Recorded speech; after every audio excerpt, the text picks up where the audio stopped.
نہ انسان جذبات کی رو میں اندھا ہو جائے، نہ انسان ماحول سے مرعوب ہو کر متاثر ہو، صحیح رخ پر اس کا عمل۔ نمبر 3 روحانی ترقی، جو اصل حاصل ہے، جو اصل مقصود ہے۔ نمبر 2 چیز کے لیے تعلق مع اللہ ضروری، نمبر 3 کے لیے تقرب الی اللہ۔ اب غور کیجئے، ان تینوں چیزوں کا بڑا گہرا تعلق ہے نماز کے ساتھ۔ ان تینوں کے لیے ستون کی حیثیت نماز کو ہے۔ قرآن حکیم نے بھی سورہ آل عمران کے آخری رکوع میں ذکر کو سب سے پہلے اور سب سے اہم عامل کی حیثیت سے شمار کیا۔ چنانچہ اس کی پہلی آیت جو ہے سورہ آل عمران کے آخری رکوع کی، اس میں تو وہی مضمون جو میں بیان کر چکا وہ آیا ہے، ان فی خلق السماوات والارض واختلاف اللیل والنہار لآیات لأولی الالباب۔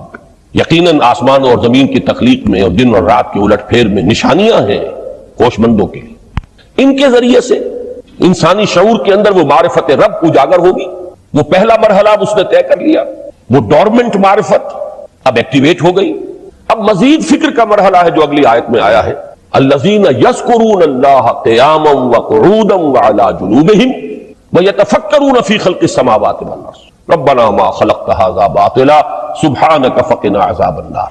یعنی تفکر جو ہے ویتفکرون فی خلق السماوات والارض، وہ تفکر کرتے ہیں، غور و فکر کرتے ہیں آسمان اور زمین کی تخلیق میں، لیکن اس تفکر کے ساتھ لازماً ذکر اور ذکر مدام، ذکر بھی وہ کہ جو مستقل ہو، ہر حالت میں ہو۔ الذین یذکرون اللہ قیاما وقعودا وعلی جنوبہم، وہ لوگ کہ جو اللہ کو یاد رکھتے ہیں، اللہ کا ذکر کرتے ہیں، کھڑے ہوئے بھی، بیٹھے ہوئے بھی، اور اپنے پہلوؤں کے بل یعنی لیٹے ہوئے بھی۔ اب ان تین کے سوا تو کوئی پوزیشن انسان کی نہیں ہے، اسی کا نام ہے دوام ذکر۔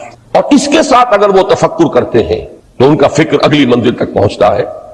تو پہلی شے تھی فکر انسانی کی صحیح رخ پر مزید پیش قدمی اور پیش رفت، اور اس کے لیے لازم ہے ذکر و فکر کا امتزاج۔ دوسری چیز کو لیجئے عمل کی درستی۔ اس عمل کی درستی کے لیے اللہ تعالیٰ کے ساتھ ایک گہرے تعلق کی ضرورت ہے، اس لیے کہ صبر کی بحث میں یہ مضامین شاید آپ کے سامنے آ گئے ہوں کہ صبر، جہاں مصیبت پر صبر ہوتا ہے، تکلیف پر صبر ہوتا ہے، اللہ کے احکام پر جمنا یہ بھی صبر ہے، نفس کی خواہشات کی باغ کو تھام کر رکھنا، کھینچ کر رکھنا یہ بھی صبر ہے، اور استقامت کسی شے پر قائم رہنا یہ بھی صبر ہے۔ تو عمل صحیح پر استقامت کے لیے وَاصْبِرْ وَمَا صَبْرُكَ إِلَّا بِاللَّهِ، اس صبر کی سب سے اہم جو بنیاد ہے، اس کا جو سب سے بڑا ذریعہ ہے، اس کا جو سب سے بڑا سہارا ہے، وَمَا صَبْرُكَ إِلَّا بِاللَّهِ، اس کے لیے ضرورت ہے ایک گہرے تعلق کی کہ اللہ کے ساتھ ایک ایسا تعلق برقرار رہے جو نہ صرف گہرا ہو بلکہ دائم و قائم، مسلسل۔ ذرا ذہول ہوگا تعلق مع اللہ میں، ذرا کمی آئے گی، شیطان کا وار کاری ہو جائے۔ اسی کو حضور نے حدیث میں یوں تعبیر کیا ہے تمثیلاً کہ جو دل اللہ کی یاد سے غافل ہے اس پر، فارسی کا وہ مقولہ بھی ہے کہ خانہ خالی را دیو می گیرت، گھر خالی رہے تو جنات اس پر دیو جو ہے آ کر قبضہ جما لیتے ہیں۔ تو خانہ قلب جو ہے اگر یاد خدا بندی سے خالی ہو گیا تو شیطان ابلیس لعین اپنی تھوتنی ٹکا دیتا ہے۔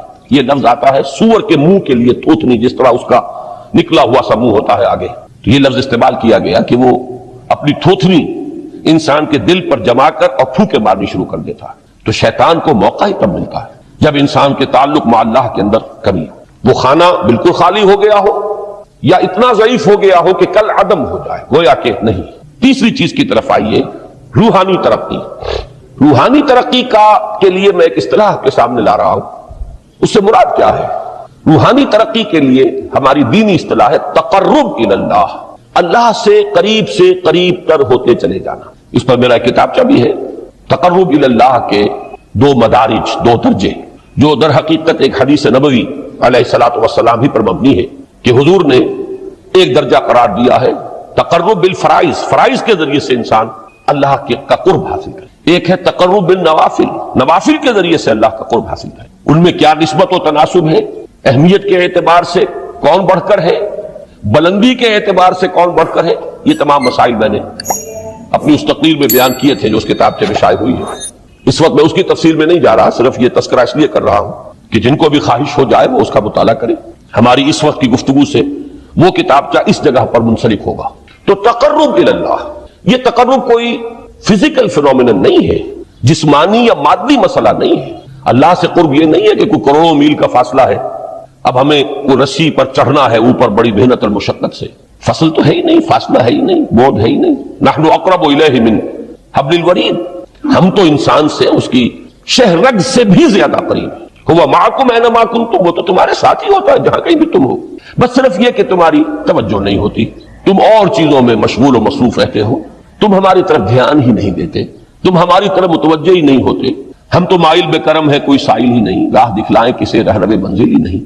انسان جب متوجہ ہو جاتا ہے اور بڑھتا ہے، آگے پیش قدمی کرتا ہے روحانی اعتبار سے، تو یہ ہے در حقیقت تقرب اللہ، اور اسی کو ہم کہیں گے روحانی ترقی. اب ان تین چیزوں کو اگر آپ نے ذہن میں جما لیا، پھر میری بات کی ترتیب اس کو ذہن میں قائم کیجئے. ہم چلے کہاں سے کہ دین کے ساتھ اصل مناسبت فلسفے کی نہیں، حکمت کی. نمبر 2، حکمت قرآنی کا پہلا اور اہم ترین اور بنیادی مسئلہ معرفت رب کا حصول ہے. اس کا نتیجہ شکر خداوندی، اس کا ذریعہ آیات آفاقی، آیات انفسی، اور سب سے بڑھ کر آیات قرآنیہ ہیں جو الذکر ہے، جو تذکرہ ہے، جو ذکرہ ہے. لیکن اس پہلے مرحلے کو اگر کوئی انسان بفضل ہی تعالی، اللہ کے فضل و کرم سے طے کر لے، اب اس کے سامنے تین مسئلے، فکر کی مزید پیش رفت، مزید پیش قدمی صحیح رخ پر، اس کے لیے ذکر اور فکر دونوں کا امتزاج لازمی. فقر قرآن اختلاط ذکر و فکر.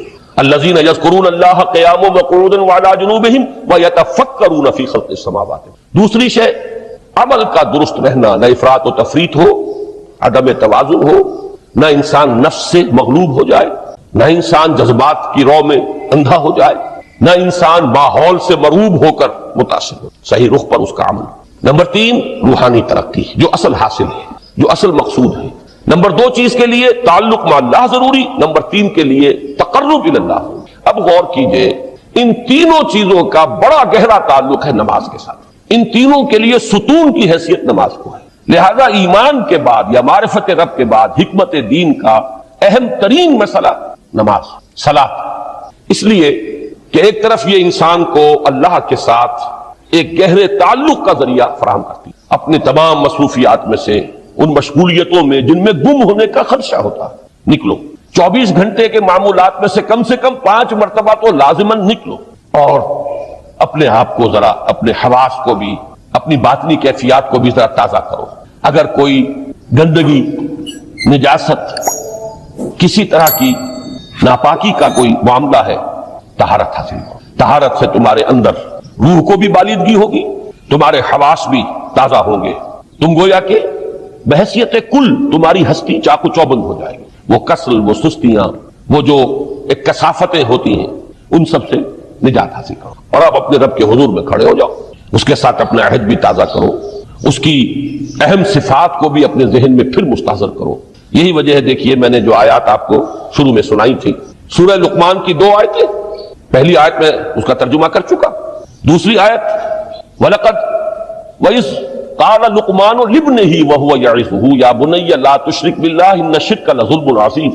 اس کے بعد درمیان میں کچھ مضمون آ کر پھر وہ آیہ مبارکہ آئی، یا بنی اقم الصلاۃ وامر بالمعروف وانہی عن المنکر واصبر علی ما اصابک. گویا کہ اہم ترین چیز، بنیادی ترین چیز، اللہ کو محض پہچان لینا کافی نہیں ہے، یاد رکھنا ضروری ہے. اللہ یاد رہے گا تو فکر صحیح آگے بڑھے گا. اللہ یاد رہے گا اور اس کے ساتھ ایک گہرا تعلق جو ہے برقرار رہے گا تو عمل درست رہے گا. بالکل یہی بات سورہ طٰہٰ میں جو پہلی وحی حضرت موسیٰ علیہ السلام پر ہوئی، اور پہلا مخاطبہ ہے، چونکہ حضرت موسیٰ کو یہ انبیاء کرام کے مقدس گروہ میں ایک امتیازی حیثیت حاصل ہے کہ ان سے براہ راست گفتگو ہوئی ہے، اگرچہ صرف ایک پردہ تھا، اوٹ من ورائے حجاب گفتگو ہوئی ہے، لیکن یہ کہ کوئی فرشتے کا درمیانی جو ہے وہ لنک نہیں تھا. براہ راست اللہ تعالیٰ نے حضرت موسیٰ علیہ السلام سے کلام فرمایا. کلم اللہ موسیٰ تکلیما، موسیٰ سے تو اللہ نے کلام فرمایا جیسے کہ کلام کیا جاتا ہے. تو پہلا مخاطبہ ہے، یہ پہلا مکالمہ ہے، پہلی وحی کہیے.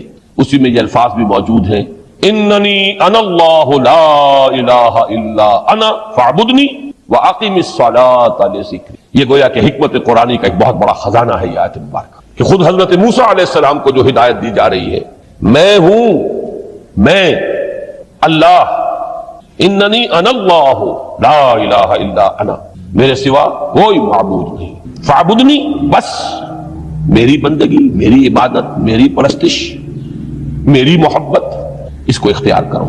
وَأَقِمِ الصَّلَاةَ لِذِكْرِي، اور نماز کو قائم رکھو میری یاد کے لیے۔ بلکہ اسی سلسلہ کلام میں آگے چل کر سورہ طٰہٰ میں آتا ہے، کافی گفت و شنید کے بعد جب حضرت موسیٰ نے کچھ معذرت بھی کی، کچھ دعائیں بھی کی، اللہ نے ایک دعا قبول بھی کی کہ ان کے بھائی کو بھی شریک کر دیا، حضرت ہارون کو بھی۔ اس کے بعد پھر جب فرمایا کہ اب جاؤ فرعون کی طرف، تو اس میں فرمایا وَلَا تَنِيَا فِي ذِكْرِي، اور دیکھنا یہ جو عظیم مشن تمہارے کندھے پر آ گیا ہے، بڑا بھاری اور کٹھن ایک فرض ہے جو تم پر عائد ہو گیا ہے، اس کے لیے سب سے بڑی تمہارے پاس جو قوت کا ذریعہ ہے وہ نماز ہے۔ اقیم فلا تنیا عن ذکری، میری یاد میں کبھی غفلت نہ کرنا، اس میں کبھی کوئی کمی نہ آنے دینا۔ جیسا کہ میں نے عرض کیا تھا کہ جیسے ہی وہ تعلق جو ہے کمزور پڑتا ہے یا منقطع ہو جائے معاذ اللہ، تو پھر انسان گویا کہ شیطان کے لیے ایک لقمہ تر بن جاتا ہے۔ اب آپ غور کیجئے، تیسری شے تقرب الی اللہ، اس کے حوالے سے بھی جو فرائض اور نوافل کی بات ہے اس کو اس وقت ذہن سے نکال کر یہ سمجھیے کہ اس میں نماز کا کیا مقام ہے، اس لیے کہ نماز فرض بھی ہے، نماز نفل بھی ہے، وہ تو ان دونوں میں شریک ہو جائے گی۔ اب اس کو لفظ صلاۃ کے حوالے سے آپ ان دونوں چیزوں کو سمجھیے۔ صاد لام واو یا یہ چونکہ حروف علت ایک دوسرے سے بدلتے رہتے ہیں، یہ جو مادہ ہے اس کی جو خالص لغوی اصل ہے، جو خالص عربی زبان میں اس کا بنیادی مفہوم ہے، وہ آگ جلانا یا آگ تاپنا یا آگ سینکنا، حرارت حاصل کرنا۔ لہذا بار بار آتا ہے جہنم کے ذکر میں اسلوہا، اب جلو اس میں، تاپو اس کو، یہ سینکے گی تمہیں۔ بلکہ تفتلون کا لفظ آیا ہے حضرت موسیٰ کے کلام میں، جب وہ گئے تھے کوہ طور پر، جب پہنچ گئے تو تھے آگ تک کی تلاش میں، لعلکم تفتلون، تو اپنے اہل خانہ سے یہی کہا تھا کہ مجھے کہیں وہ روشنی نظر آ رہی ہے، غالباً کوئی وہاں سے آگ مل سکے گی، ورنہ یہ کہ کوئی رہنمائی کو رستہ مجھے مل سکے گا، میں وہ آگ لے آؤں گا، کوئی چنگاری وہاں سے لے آؤں، لعلکم تفتلون، تاکہ تم، اب یہ اصطلاح در حقیقت باب افتعال ہے، اور یہ تے یہاں پر توئے کی شکل اختیار کر گئی، تا نے توبن کی صورت اختیار کی سواد کی وجہ سے۔ بہرحال اس کا سب سے بنیادی مفہوم جو ہے وہ ہے تاپنا، سکائی حاصل کرنا، حرارت۔ اس کے حوالے سے سمجھ لیجئے کہ سب سے بنیادی تعلق اس کا جو ہے وہ روح کے ساتھ ہے۔ روح میں محبت خداوندی کی آگ اگر ٹھنڈی پڑ گئی ہو، اگر محبت خداوندی کی حرارت میں کمی ہو رہی ہو، تو اس کو اثر نو، جس کو کہ میں آج سوچ رہا تھا تو ایک لفظ ذہن میں آیا کہ جیسے بیٹری اس کو ریچارج کیا جاتا ہے، اسی طریقے سے روح کے اندر محبت خداوندی کی اس حرارت کو اثر نو تازہ کرنا، یہ ہے در حقیقت نماز کا اصل مقصد۔ اس لیے کہ اس لفظ کا بنیادی مفہوم، اصل لغوی مفہوم تو یہ، اگرچہ اس کا سب سے زیادہ کثرت سے جو استعمال ہوتا ہے، اور لفظ صلاۃ جس سے در حقیقت جس تصور پر مبنی ہے وہ ہے اقدام، کسی کی طرف متوجہ ہونا، اور پھر دعا۔ صلاۃ کا سب سے قریبی مفہوم لفظی جب بیان کیا جائے گا، اس سے مراد، اس کے معنی، تو دعا اس میں اہم ترین، کسی کی طرف توجہ کرنا، مناجات کرنا، گفتگو کرنا، مخاطبہ، مکالمہ، دعا، یہ در حقیقت صلاۃ کا سب سے بڑا اصطلاحی مفہوم ہے۔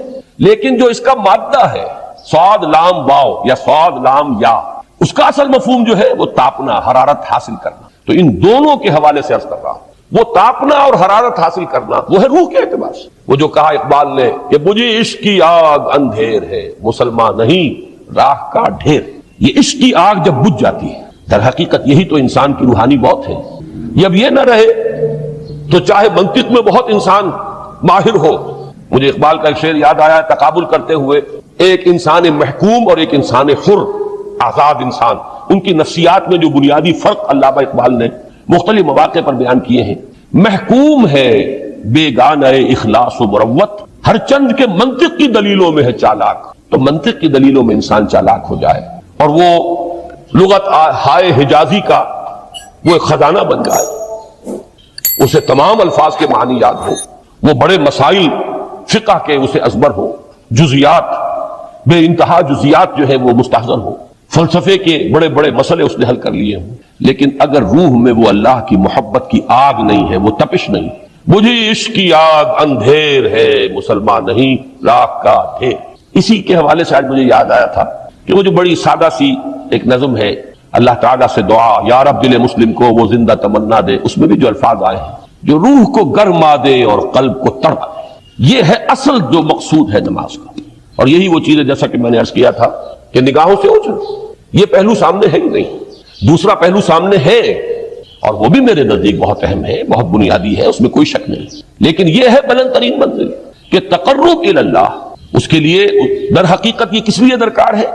روح کے اندر عشق کی حرارت اور گرمی تازہ ہوتا ہے۔ بسا اوقات یہ اندر دب جاتی ہے، جیسے انگارہ ہوتا ہے آگ کا، اس کے اوپر خاک اور راکھ آ جاتی ہے، اندر کچھ ہوتی ہے۔ آگ دبی ہوئی سمجھ، آگ بجھی ہوئی نہ جان، اس دبی ہوئی آگ کو پھر ایک شعلہ بنانا، پھر اس کے اندر ایک حیات تازہ پیدا کرنا، یہ ہے نماز کا اہم ترین اور بلند ترین مقصد۔ لیکن اس کے ساتھ ہی اس نماز میں ذکر ہونا، اس کا یہ ذکر ہے، اور ذکر کی جب میں فہرست بیان کیا کرتا ہوں، بہت سے حضرات کے سامنے ہوگا کہ ذکر کا در حقیقت مفہوم ہے استحضار اللہ فی القلب۔ ہمارے ہاں غلطی سے جو ذرائع ذکر ہیں انہیں ذکر قرار دے دیا گیا ہے۔ نماز ذکر نہیں ہے، نماز ذکر کا ذریعہ ہے۔ اقیم الصلاۃ لذکری، نماز قائم کرو میرے ذکر کے لیے۔ یہ اللہ اللہ کہنا یا ادعیہ معصورہ جو حضور صلی اللہ علیہ وسلم کی مسنون دعائیں ہیں، انہیں اپنے تمام معمولات دنیاوی کے ساتھ ساتھ ان دعاؤں کو بھی انسان پڑھتا رہے، اللہ سے دعا کرتا رہے، یہ تمام ذرائع ذکر ہیں۔ سبحان اللہ الحمدللہ الحمدللہ، اس کا آپ ورد کیجئے، یہ بھی ذریعہ ذکر ہے۔ حقیقت میں ذکر ہے استحضار اللہ فی القلب، اللہ کو دل میں لے آنا، اللہ کو دل میں حاضر کر لینا، اصل میں تو ترجمہ ہوگا، لیکن حاضر جاننا، یہ کیفیت جو ہے انسان کو حاصل ہو جائے۔ اب اس کے حوالے سے ذرا بات سمجھیے کہ ایک تو میں عرض کر چکا ہوں مجسم ذکر تو قرآن ہے، لہذا ذکر کی فہرست جب آپ کریں گے ذرائع ذکر تو ان میں سب سے پہلے قرآن آئے گا، اس لیے کہ وہ ہماری حکمت کے پہلے مسئلے کو حل کر رہا ہے، بنیادی مسئلہ، اہم ترین مسئلہ۔ دوسرے نمبر پر ذکر جو ہے، اب اس کے لیے کچھ اصطلاحات جو میرے مختلف دروس میں شاید آپ کے سامنے بعد میں آئیں یا پہلی آ چکی ہوں، ان کے حوالے سے میری بات سمجھیے۔ ایک ذکر غیابی ہے، تھرڈ پرسن میں، صیغہ غائب میں اللہ کی یاد کرنا، اللہ اکبر اللہ اکبر اللہ اکبر۔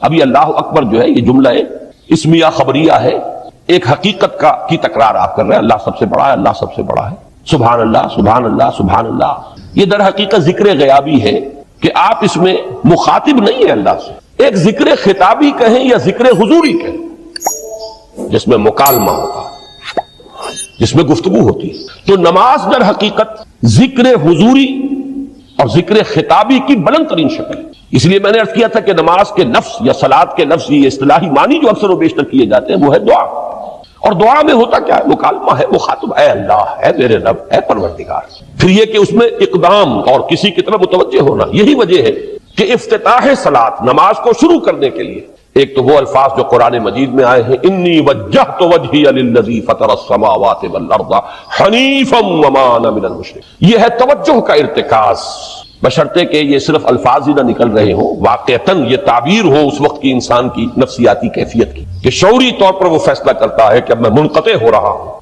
ہر چہار طرف سے اپنی توجہ کو ہٹا کر، ہر مسئلے سے اپنے آپ کو خالی و ذہن کر کے، یعنی ظاہری اور باطنی دونوں اعتبار سے میں اپنی توجہ کا ارتکاز کر رہا ہوں اس ذات کی طرف جس نے آسمان اور زمین کو پیدا کیا، اور بالکل یکسو ہو کر رہا ہوں۔ انی وجہت وجہی للذی فطر السماوات والارض حنیفا وما انا من المشرکین۔ اور دوسری وہ جو دعا جس سے ہم افتتاح کرتے ہیں اپنی نماز کا، دیکھیں اس میں خطاب کا کس قدر اہتمام، وہاں سبحان اللہ نہیں ہے، سبحانک اللہم، پاک ہے تو اے رب ہمارے، وبحمدک وتبارک اسمک وتعالی جدک۔ آپ غور کر رہے ہیں، یہ ہے تخاطب، براہ راست مخاطب ہونا ہو رہی۔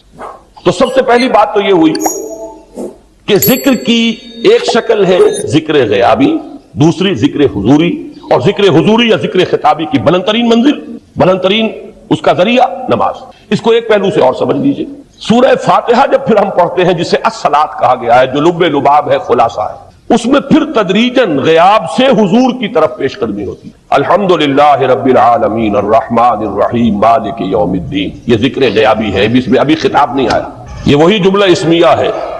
کل تعریف اس اللہ کے لیے ہے جو تمام جہانوں کا پروردگار ہے، مالک ہے، جو رحمان ہے، رحیم ہے، جزا و سزا کے دن کا مختار و مالک ہے۔ اب یہ غیاب سے حضور کی طرف، ایاک نعبد و ایاک نستعین اہدنا الصراط المستقیم، یہ ہے وہ۔ اب پہلے ایک معاہدہ ہے، ایک اقرار ہے، اعتراف ہے، وعدہ ہے، اور پھر دعا ہے، استدعاء ہے کہ حضور نے فرمایا، یقول اللہ تعالی، اللہ یہ فرماتا ہے، اسی لیے اس کو حدیث قدسی کہیں گے، قسمت الصلاۃ بینی و بین عبدی نصفین، میں نے نماز کو اپنے اور اپنے بندے کے مابین آدھا آدھا تقسیم کر دی. اب یہاں تک تو جملہ ہے اللہ کا، یہ ہے حدیث قدسی. اب آگے جو ہے نریشن اس کی جو ہے حضور صلی اللہ علیہ وسلم کی جانب سے ہے، یعنی خبر دے رہے ہیں وہ اللہ کی طرف سے ہی. ویسے تو تمام احادیث ہی گویا کہ ہم سمجھتے ہیں انسپائرڈ تو اللہ کی طرف سے ہی ہے، لیکن یہ کہ جہاں صراحت ہو کہ اللہ کہتا ہے وہ حدیث قدسی ہے. تو یقول اللہ تعالی قسمت الصلاۃ بینی و بین عبدی نصفین، یہاں تک تو حدیث قدسی. اب دوسری عام حدیث ہے، اذا قال العبد الحمد للہ رب العالمین یقول اللہ تعالی حمدنی عبدی. جب بندہ کہتا ہے الحمدللہ رب العالمین، پروردگار کہتا ہے میرے بندے نے میری حمد کی. جب بندہ کہتا ہے الرحمن الرحیم، پروردگار فرماتا ہے ثنا علی عبدی، میرے بندے نے میری ثنا کی، بڑی تعریف کی. جب بندہ کہتا ہے مالک یوم الدین، اللہ فرماتا ہے مجدنی عبدی، میرے بندے نے میری بڑی بزرگی بیان کی ہے، تمجید کی ہے. پھر جب بندہ کہتا ہے ایاک نعبد و ایاک نستعین، اللہ فرماتا ہے ھذا ما بینی و بین عبدی ولعبدی ما سأل، یہ ہے میرے اور میرے بندے کے درمیان. یہ تو معاہدہ ہے نا، معاہدے میں تو دو فریق جکڑے جاتے ہیں، بند جاتے ہیں.